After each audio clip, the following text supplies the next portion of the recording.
Welcome to Satsang.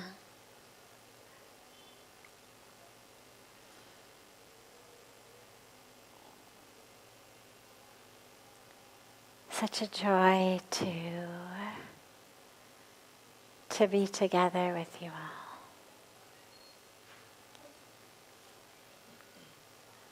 So taking up first one of the questions that's come in from our global family joining us from all over the world via the internet. And then I'll open it up to any questions that anyone here has.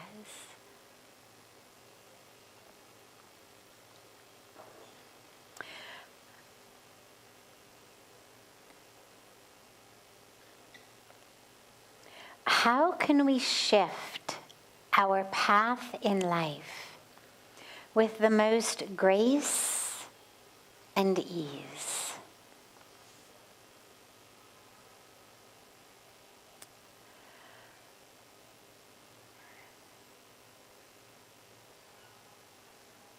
If we are shifting our path in a way that is in alignment with our Dharma,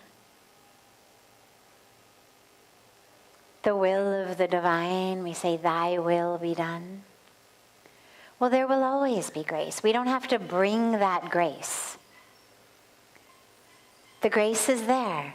The grace is that which is giving us the vision and the direction to shift. The grace is that which is pervading us, filling us, guiding us. Now, I use grace here in a kind of very broad definition way. To me, I should define what I even mean by grace, because it might be different from what the questioner meant. When I speak about grace, I speak about it as that divine presence in the universe that's infinite, omnipresent, everywhere, formless, but can take lots of forms, can take any form. So I think of grace when I think of the way that flowers know how to open their petals when the sun shines on them. I think of grace when you see fruit that blossoms on the end of trees. I think of grace when you see babies being born, when you see sunsets rising, when you see people in the world stepping into courage, stepping into truth, stepping onto a path. I think of grace when I think of the presence into which we dive and connect to remind us who we are. That to which we say thank you. Before we eat, before we drink, in the arti, when we wake up. That which really fills our life. So to me, that's grace. Now, when the questioner says, how do we do this with grace?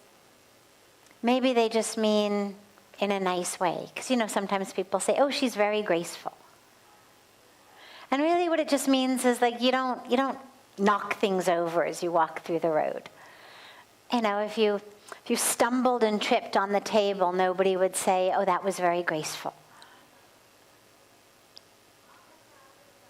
If you're able to manage to get out of your commitments or engagements without anybody feeling badly, people would say, oh, she managed to cancel that very gracefully.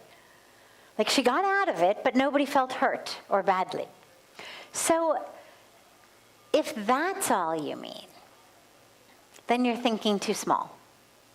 It's a nice definition, but it's small. Grace is so much more than that. Grace brings all of that, but grace transcends all of that.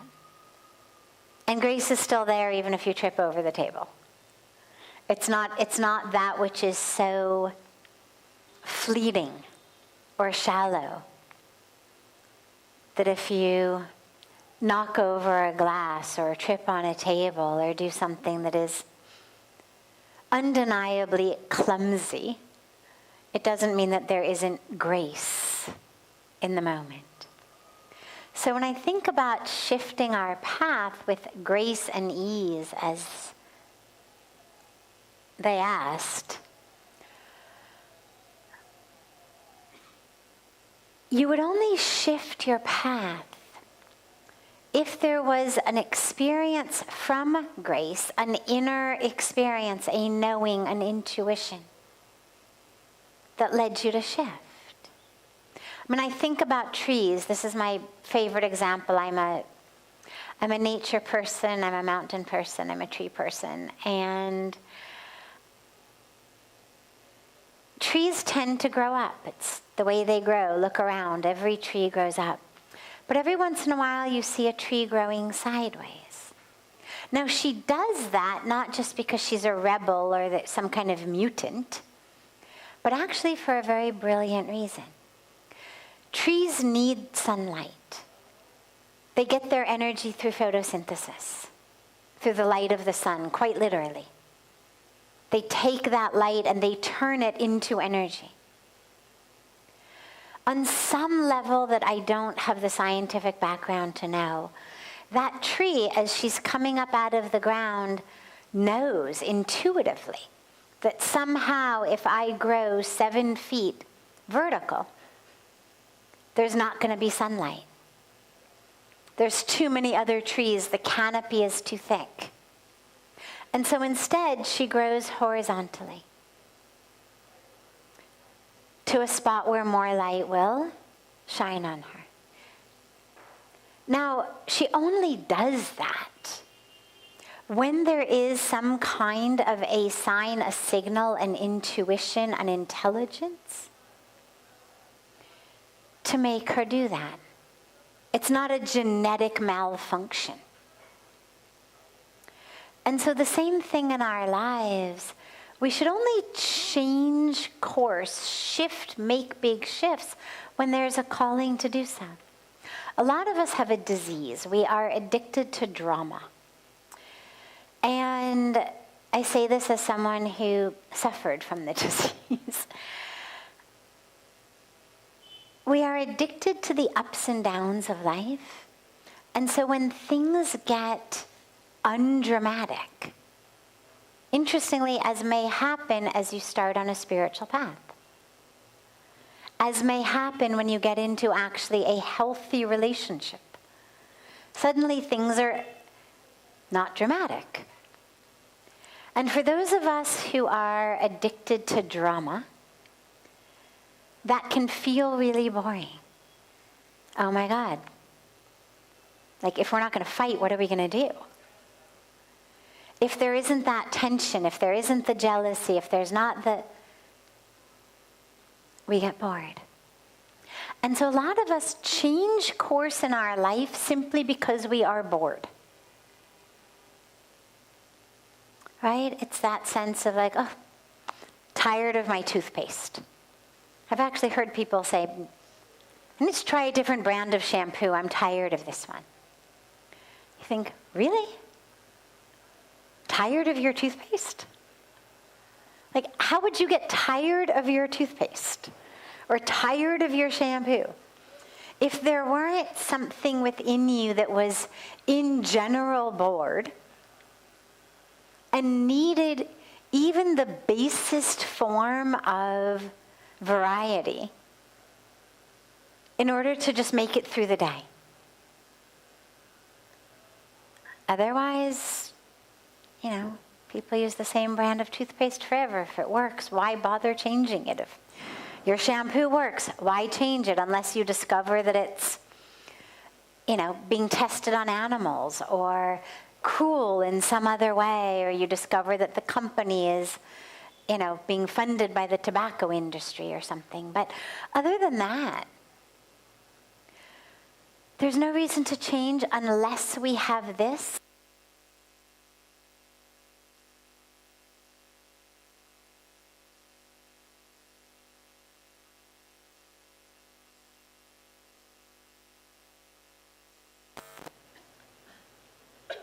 कोई बात नहीं, सावधान से चलिएगा, कोई बात नहीं. So unless we have that craving for drama, we're not going to change the course of our life. We're only going to do that either because I've gotten an intuition, a deep inner knowing, which is grace, or because I'm craving drama. And it's really important to understand that before you make a shift in your life. If you don't feel like you're making a shift because there has been a deep awareness of grace, of intuition, of intelligence, of knowing, stay put. Stay put. There may be an important lesson for you to learn there. Restlessness in the mind is a problem to be overcome. It's not a signal to listen to. A lot of us keep moving our bodies, moving our lives, moving our jobs, moving our relationships, moving our homes because our minds are restless. And if we can just keep moving the body, it makes us not work, not have to look at the restlessness of the mind. It's why in meditation the first thing we're told is, sit still. Sit still. Yeah, the mind is going to be restless. It's why it doesn't work so well to meditate while you're jogging in place. It's what a lot of people want to do. I can't sit still. Sit still anyway. The mind is always restless. Sit still. So if you're making a shift in your life that's just out of a need for drama, don't. If it doesn't feel like there is grace or ease in it, stay put. But if you're making a shift that's real, that's due to an inner awareness, grace is already there. There may not be ease, because ease is not a product of just my internal world. Ease is a product of the external world. And a lot of times when we make shifts in our lives, people in our lives don't want that. We get a lot of pushback. I experienced it when I decided to move to India 27 years ago. Everyone I know who has made any kind of a life decision, life choice that isn't exactly in alignment with what our culture tells them to do is going to get some kind of pushback. Some kind of pushback. Some of us will make it anyway. Some don't.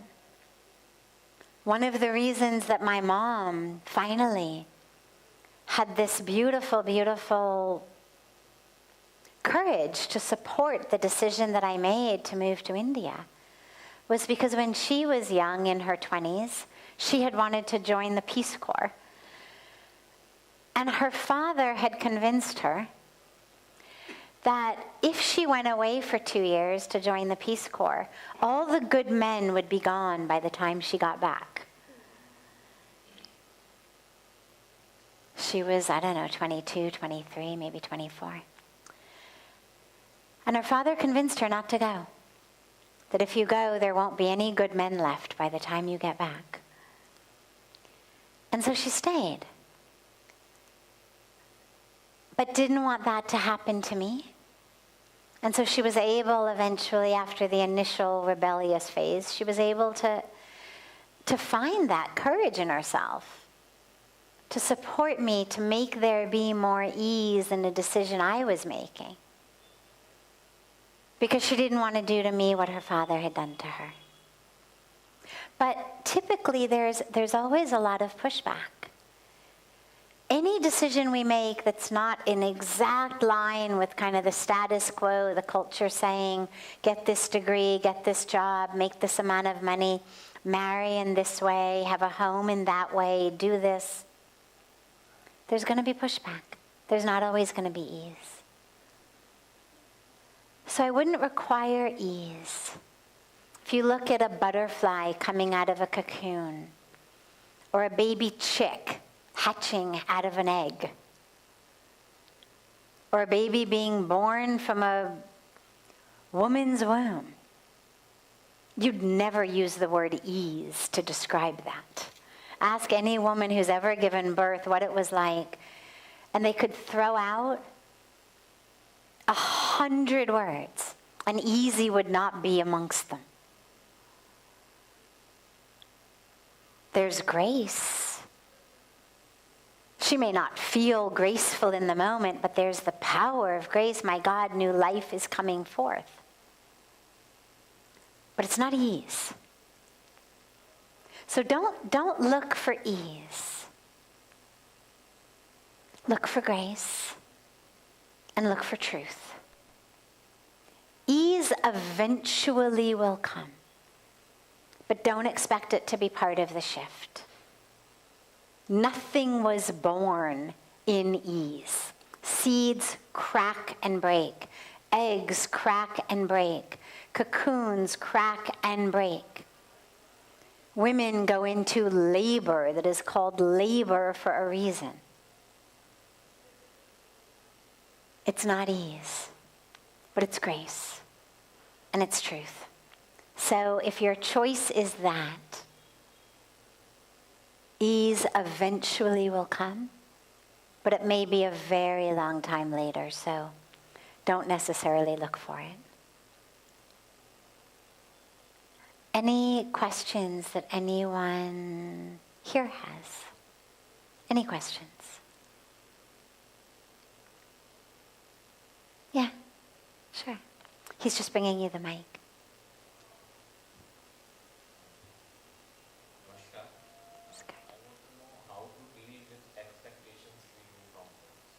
With expectations?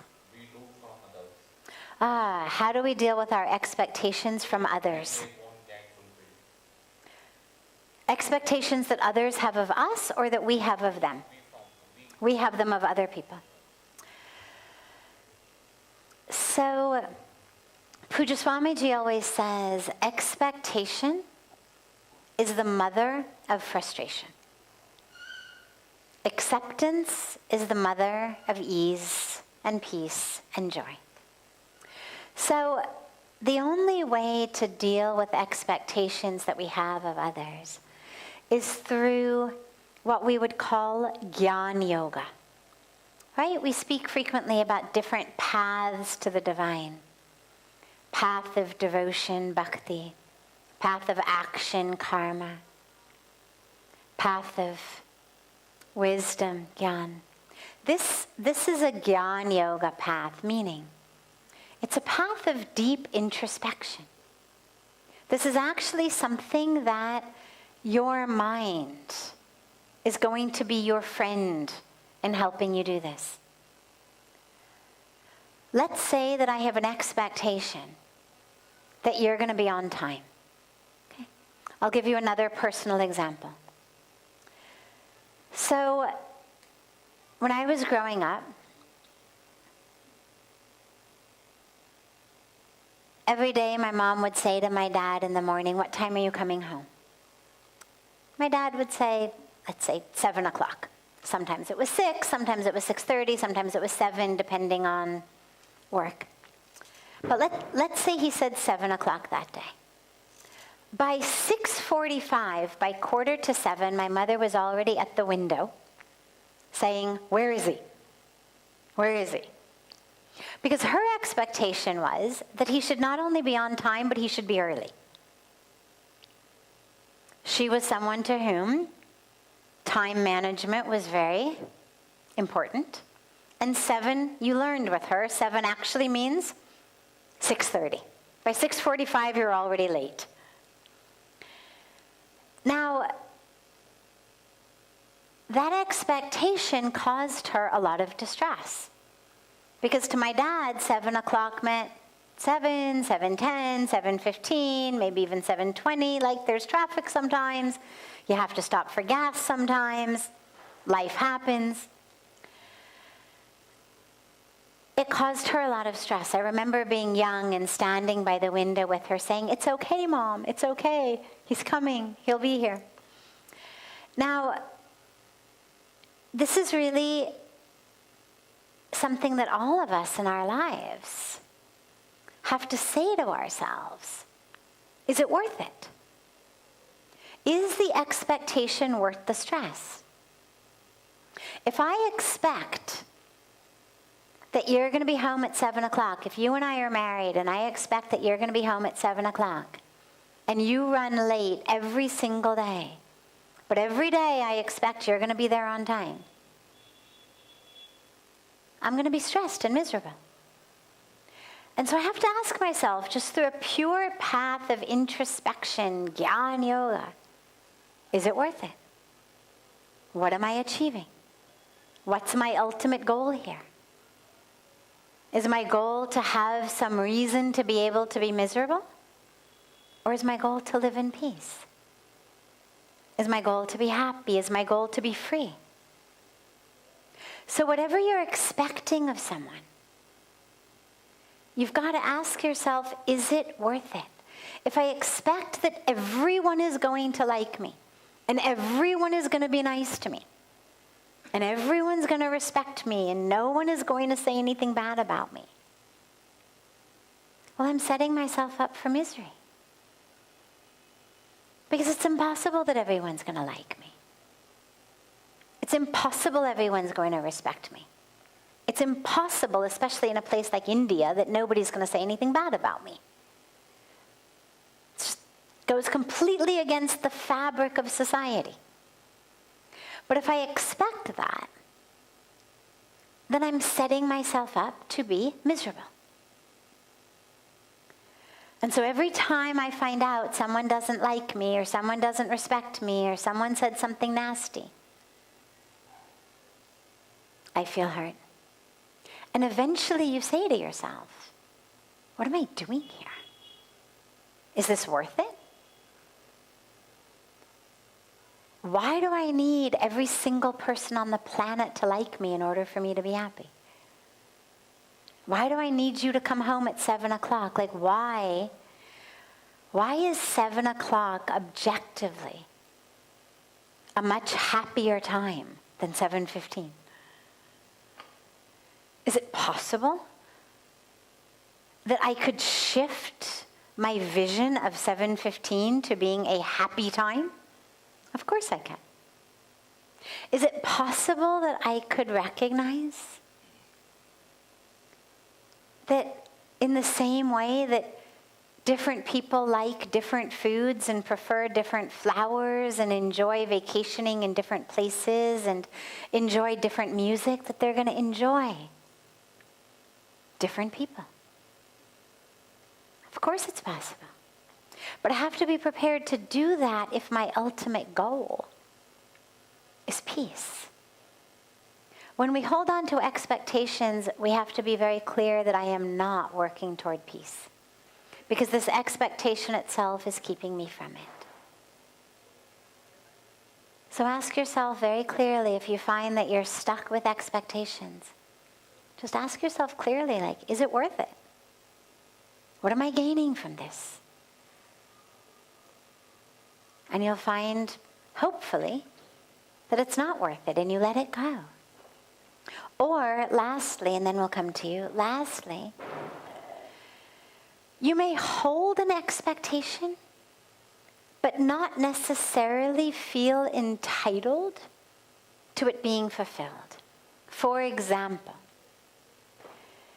in order for us to sit right here where we are sitting in this moment, we have to have the expectation that the dam that was built in Teri was built well, and that it isn't about to break and have 800 meters of water come pouring toward us, sweeping away all of Rishikesh. We have to have that expectation, or we couldn't sit here. When we go to sleep at night, we have to have the expectation that we're going to wake up in the morning, that our loved ones are going to wake up in the morning, that the contractor who built our home, the architect who designed it, did a good job, and The ceiling's not going to collapse on me while I sleep. If we don't have that expectation, we'd never go to sleep. So we have to have some expectations. I have to expect that my loved ones are not going to betray me, that I'm not going to be cheated on, lied to, abused, harmed, betrayed. Otherwise, it's really hard to open our hearts and trust. So there are some expectations that we really can't get around if we're going to navigate our way and live our way happy and trusting in the world. But we have to recognize that just because I expect that the dam was built well, and I expect that my home was built well, and I expect that my loved ones will be there in the morning, and I expect that they will not betray me, that doesn't actually make me entitled for it to be true. There are people who are betrayed and abused and cheated on. There are people whose ceiling does fall on them while they sleep. There are people who have been washed away by rivers, who have died in natural disasters.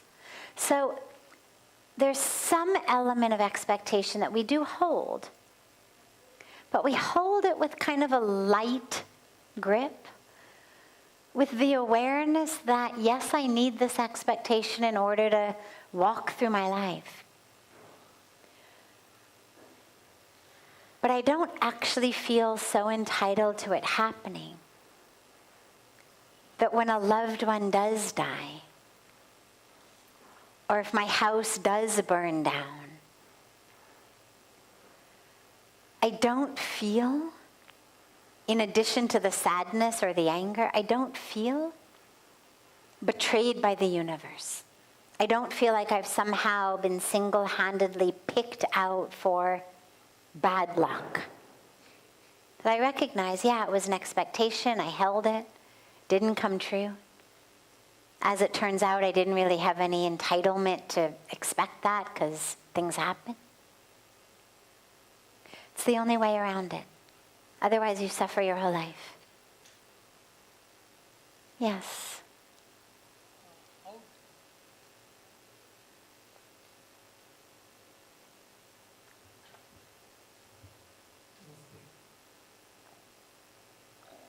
Is expectation and the hope, how different it is? The difference between hope and expectation.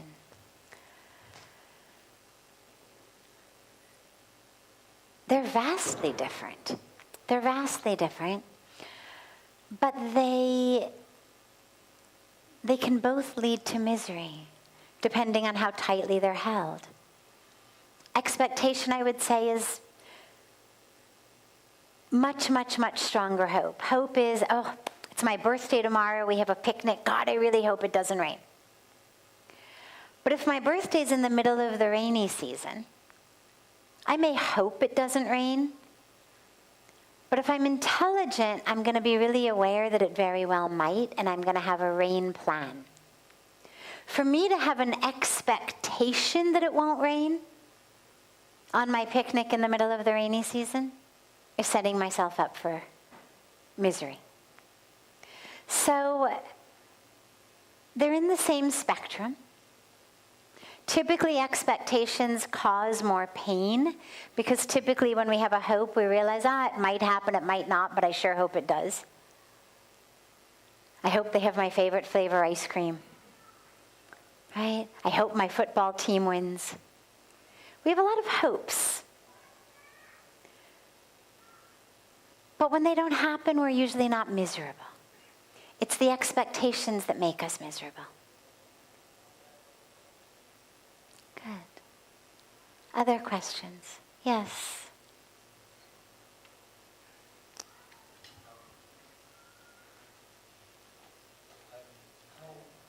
How to get rid of the negative thoughts that keep coming. At the same time, I am not sure that's a negative thought or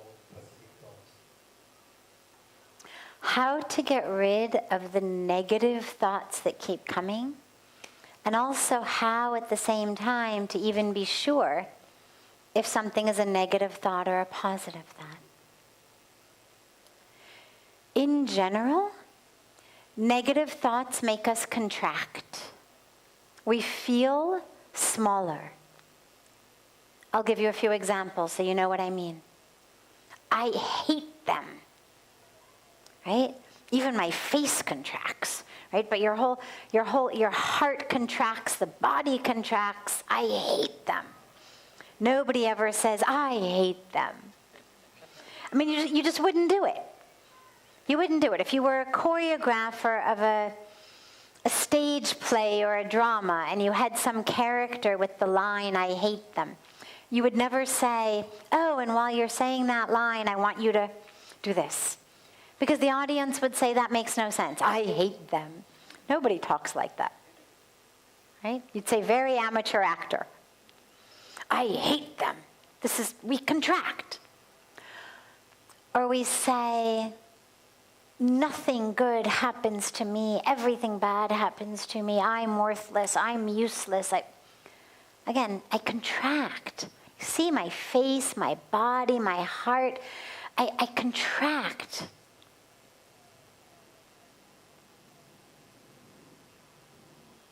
I know you don't love me. I know you don't love me. See, again, I'm all contracted. I'm like folding it. Negativity causes us to contract in our minds, in our hearts, and actually in our bodies. If you study body language, which I have not studied on any kind of expert level, but even just on a basic level, negativity causes contraction. Positivity causes expansion. And this is true, by the way, even if it's not so full in the body, it's very true in the mind. If you say things like, those people, if I'm thinking negative about a group of people of that color, that race, that religion, those people, well, my body might not have contracted, but my mind has contracted because now I've created this box of us versus them. We've contracted, us versus them. When does that happen? Usually with fear. We saw it a lot during COVID. Different religions blaming each other for super spreader events. Different people blaming each other.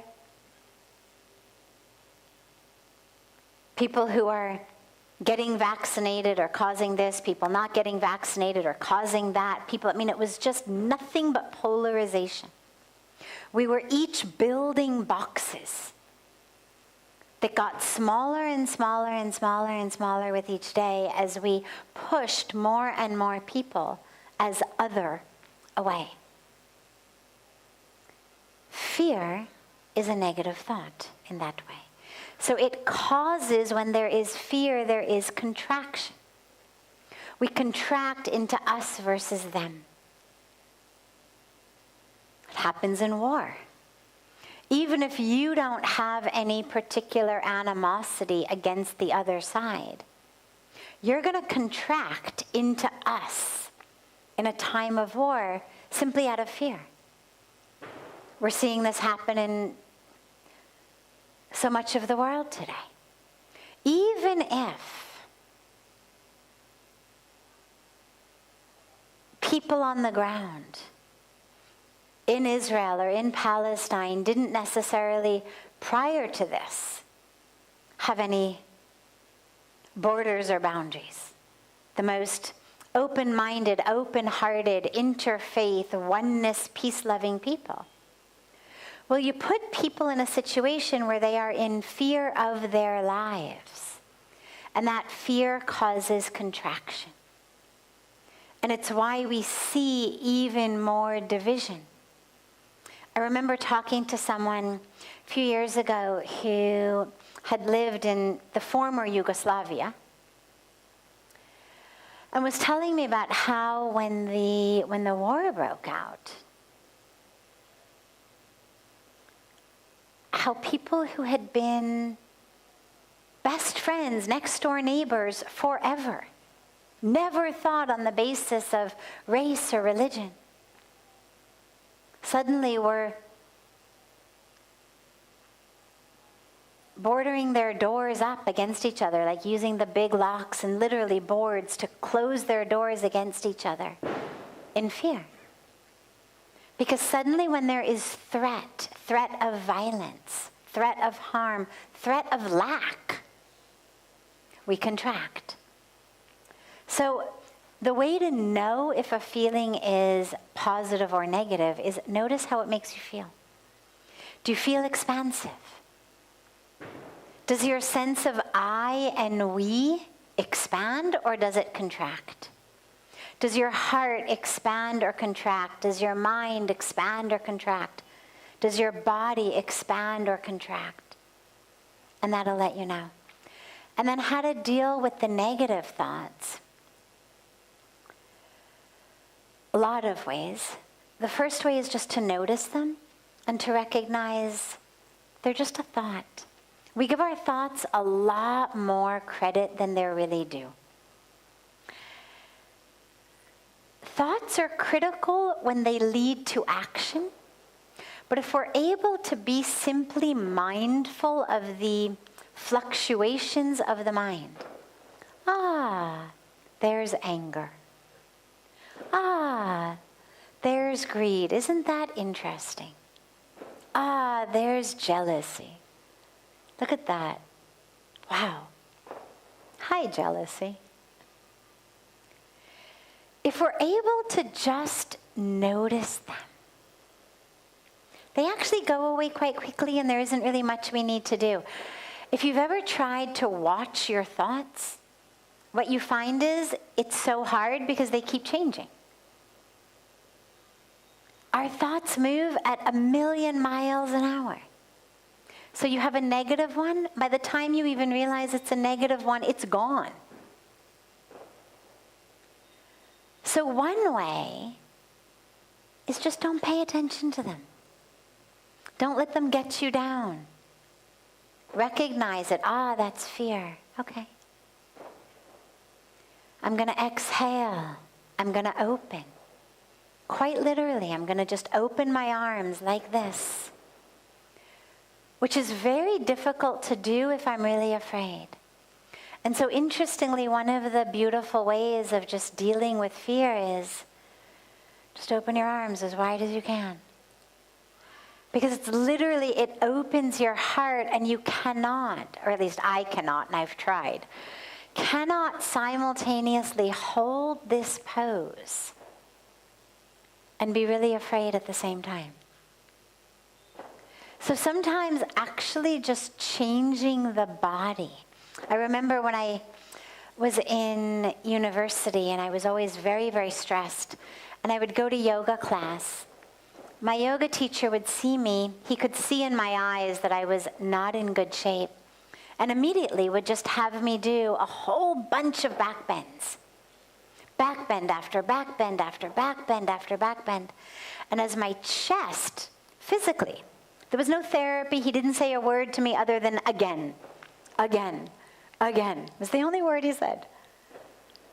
But somehow, in the constant opening of the chest, the fear, the stress, the negativity, the tension, the self-hatred, the doubt, all of that, it disappeared.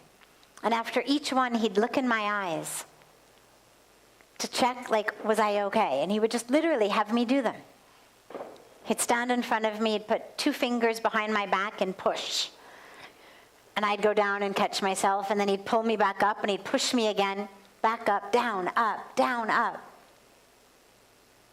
Finally, he'd look in my eye and say, all right, you're okay, join the rest of the class. So sometimes it's literally that easy. Open your heart. Sometimes it requires giving the mind something else to do. Where it goes negative, go positive. And I don't mean Pollyanna kind of superficial level, everything is roses and rainbows. But if you're with a person and you're thinking negatively about that person, just force the mind to start thinking of something positive about them. It may be how they look, it may be how they speak, it may be something they're wearing, but just force the mind to focus on something positive about that person instead of what's negative about them. Similarly, if it's about yourself, if you find it's a lot of self-negativity, just force the mind to be positive about the self. To be positive, to be positive. And sometimes, just give it a mantra. Just get it chanting your mantra. So that rather than shifting between negative and positive, you just work to still the mind altogether. You just work to quiet the thoughts altogether. So that by God's grace, you may actually find a moment in between the thoughts. So those are all different ways of working with the negativity depending on what it's about, how severe it is, how persistent it is. But keep working with it. You can overcome it. It's just the nature of the mind. And just lastly, it's worth mentioning, negativity is actually evolutionarily advantageous, which is why we have it. It's why we have it. We are the descendants of the ones who were pessimists, who were anxiety-filled, who were worried. Being happy, if you think about it from a purely Darwinian evolutionary standpoint, being happy does not necessarily mean you're going to breed more children and therefore pass on more of your DNA. But being nervous does, because you're much more likely to avoid a life-threatening situation. You're much more likely not to take risks. So your life may not be very happy at all, but you're much more likely to pass on DNA. So we are here as the descendants of the ones who said, I bet a wild elephant is going to come in the night. Somebody better stand guard. I bet a wild elephant is going to come and try to tear down our house. We better build from something stronger than thatch. I bet the warring tribe is going to come and try to kill us in the night. We better sleep with our bows and arrows. We are their descendants because everyone else got killed. They are the ones who actually lived long enough to procreate. So it's important to realize that the reason the nature of the mind is negative is because evolutionarily, on a purely physical standpoint, our physical evolution doesn't care if we attain enlightenment. It doesn't care if we're miserable. All it cares is that we procreate and pass on our DNA. One point agenda, have babies. Spiritual evolution is something completely different. But our brain and our body is formed not based on our spiritual evolution, but based on our physical evolution. So the reason that the mind has this tendency toward negativity is because evolutionarily that has actually served us.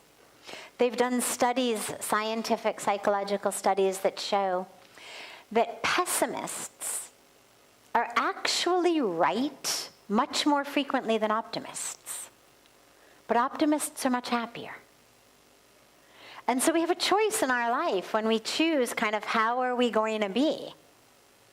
Would you rather be right more frequently? Yeah, it is kind of likely this guy's going to cheat you. Yeah, it is probably likely that, somebody's going to try to come in and steal what you've got. Would you rather be right? Or would you rather be happy? I'd rather be happy.